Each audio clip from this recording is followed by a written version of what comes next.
बागेश्वर के पूर्व जिला पंचायत अध्यक्ष हरीश ऐठानी ने कपकोट के विधायक सुरेश गड़िया द्वारा दिव्यांग क्षेत्र पंचायत सदस्य लक्ष्मण कुमार उर्फ पहाड़ी लच्छू के प्रति मंच से की गई टिप्पणी को अमर्यादित तथा अशोभनीय करार देते हुए सार्वजनिक तौर पर माफी मांगने की मांग की है। अपनी आवास में पत्रकारों से वार्ता करते हुए पूर्व जिला पंचायत अध्यक्ष ने कहा कि कत्यूर महोत्सव में मंच से विधायक सुरेश गड़िया ने जो टिप्पणी की है उसे सभ्य समाज में स्वीकार नहीं किया जा सकता है। उन्होंने कहा कि विधायक का बयान न केवल दिव्यांग जनों का अपमान है बल्कि उस क्षेत्र की जनता का भी अपमान है जिसने लक्ष्मण कुमार जैसे काबिल व्यक्ति को जिताकर सदन में भेजा है। वार्ता के दौरान जिला पंचायत सदस्य बलवंत राम तथा क्षेत्र पंचायत सदस्य जशोद राम ने भी इसे अनुसूचित जाति के लोगों का अपमान करार दिया।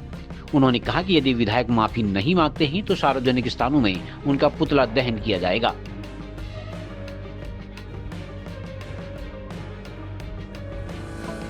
केपीबी इंटरनेशनल स्कूल मंडल सेरा में नए सत्र के लिए प्रवेश प्रारंभ।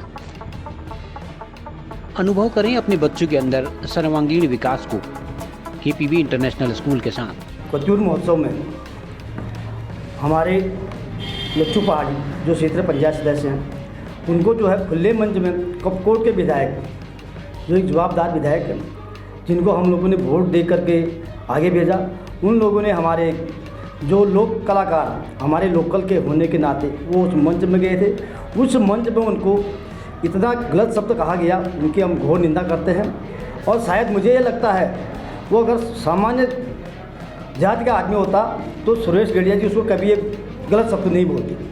आज मैं अपने SC/ST के भाइयों से ये कहना चाहता हूँ, इनको वोट दे करके आज हमको एक छोटे से मंच में अगर ये मारने की धमकी, इस प्रकार की धमकियाँ देते हैं, कल हम इनको अगर वोट दें तो ये हमें कहीं पर भी कुछ भी कर सकते हैं। आज धमकाने काम, डराने काम हमारे लच्छू भाई को उसके बाद भी किया जा रहा है। मैं सुरेश गड़िया से ये कहना चाहता हूँ कि आने वाले टाइम पर आप हमारे भाइयों को ऐसी किस्म की धमकियाँ दे रहे हैं तो वोट मांगने का आपका हमारे कपकोट क्षेत्र में कहीं से कहीं तक हमारे SC/ST के पास कोई अधिकार नहीं है वोट मांगने का। आपको मैं जहाँ भी मेरी आवाज़ जो भी मेरे SC/ST के भाई सुन रहे हो, मैं उनसे यह निवेदन करना चाहता हूँ कि भाइयों हमको एक होने की ज़रूरत है और एकता में ताकत है। आज हमारे लच्छू भाई को कहा गया है तो कल हमको भी यही शब्द कहा जाएगा।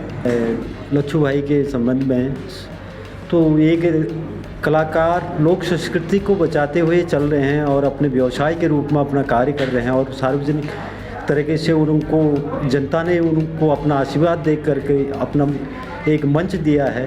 तो एक अभद्र प्रकार की टिप्पणी जैसी जिसको कहा जाए तो सही जैसा महसूस नहीं हो रहा है, जो एक इज्जत का और अपना सम्मान के साथ धोखा समझा जा रहा है। तो मैं समझता हूँ कि इस प्रकार की अभद्र टिप्पणियाँ ना करी जाए, जिसके लिए सभी इस प्रकार के मन में ठेस पहुंच रही कि हमें भी तुरंत इस प्रकार के क्षेत्र पंचायतों को और दलित वर्गों को तुरंत ही कार्यमुक्त हो जाना चाहिए।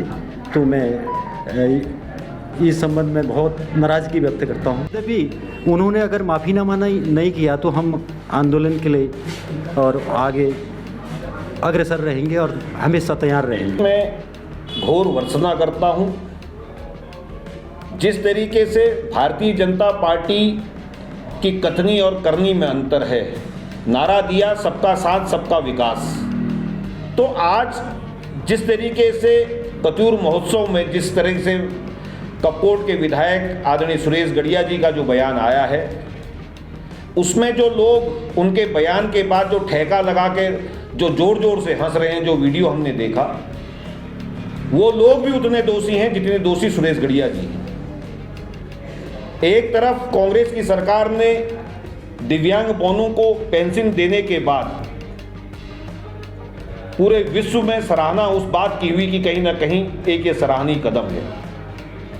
उसके बाद एक चुने हुए जनप्रतिनिधि और एक लोक कलाकार जो कला संस्कृति को सहोजे रखा है, जिसने चुनाव लड़ा और चुनाव जीत के आया। भले सदन छोटा रहा हो, लेकिन भारतीय जनता पार्टी के विधायक खुद भारतीय जनता पार्टी के शीर्ष नेतृत्व पर प्रश्न चिन्ह लगा रहे हैं कि कलाकारों में से केंद्रीय मंत्री उनने बनाए स्मृति ईरानी जी को, हेमा मालिनी जी को राज्य के देश के उच्चतम सदन में भेजा, कंगना रनौत को लोकसभा में भेजा। तो क्या उन कलाकारों को सदन में भेजना भारतीय जनता पार्टी की गलती रही, क्या ये कपकोट के विधायक दर्शाना चाह रहे हैं? मैं क्षेत्र पंचायत के सम्मानित साथी लक्ष्मण जी, उनके साथ उनके पिताजी का बयान में जो मार्मिक बयान उनके पिता का था, एक ये पिता की पीड़ा थी उनकी। लच्छू पहाड़ी जैसे लोग, अगर कोई अन्य होता तो वो शायद समाज के सामने इतनी मजबूती के साथ आगे नहीं आता, लेकिन उसने दिव्यांगता को कभी भी अपना वो नहीं माना, अपनी कभी नहीं मानी, लेकिन उसने मजबूती के साथ, चाहे लोक कला संस्कृति को आगे बढ़ाने का काम हो। आज सदन में भी अगर लक्ष्मण जी बोलते हैं तो अपने क्षेत्र की, उनके भी बयान में सुन रहा था कि वो टेलीफोन लाइन केबल के बारे में उनने बात करी है, दूरसंचार की बात करी है, रोड की बात करी है, नाली की बात करी है। तो कहीं ना कहीं कपकोट के विधायक जी का बयान कपकोट के लोगों को भी शर्मसार करने में आया है, तो इसकी हम घोर भर्त्सना भी करते हैं। हमारे साथ ही बलवंत राम जी हैं यहाँ पर को बैठे हुए, जिला पंचायत के सम्मानित सदस्य हैं, दीवान राम जी हैं, चचई के प्रधान प्रतिनिधि हैं, हमारे हरीश जोशी जी हैं, केडी भाई हैं, सुरेश भाई हैं। तो कहीं ना कहीं हर कोई कपकोट का व्यक्ति इस बयान को लेकर आहत है। और मैं विधायक जी के कॉपी पेस्ट गैंग के कुछ लोग हैं जो कहते हैं कि बयान तोड़ मरोड़ के दिया गया, और खुद विधायक जी की सोशल मीडिया पर मैं देख रहा था कि उनने अफसोस उस बात पे नहीं जताया, उनने कहा कि कोई आहत हुआ हो तो कहीं ना कहीं ये पूरे समाज में उनके सोच को दर्शाता है कि वो किस सोच को रखते हैं। तो मैं आप लोगों के माध्यम से कहना चाहता हूँ कि ये कहीं ना कहीं ये दुर्भाग्यपूर्ण है, और उनको उन बयानों से बचना चाहिए था कि जो एक समाज में संदेश जो गलत गया है, उसके लिए सार्वजनिक तौर पर उनको कहना पड़ेगा कि मैं कोई तोड़ मरोड़ा बयान नहीं, मैं अगर इस बयान को अगर मगर से ऊपर उठकर अपनी बात पे माफीनामा उन्हें कहना चाहिए।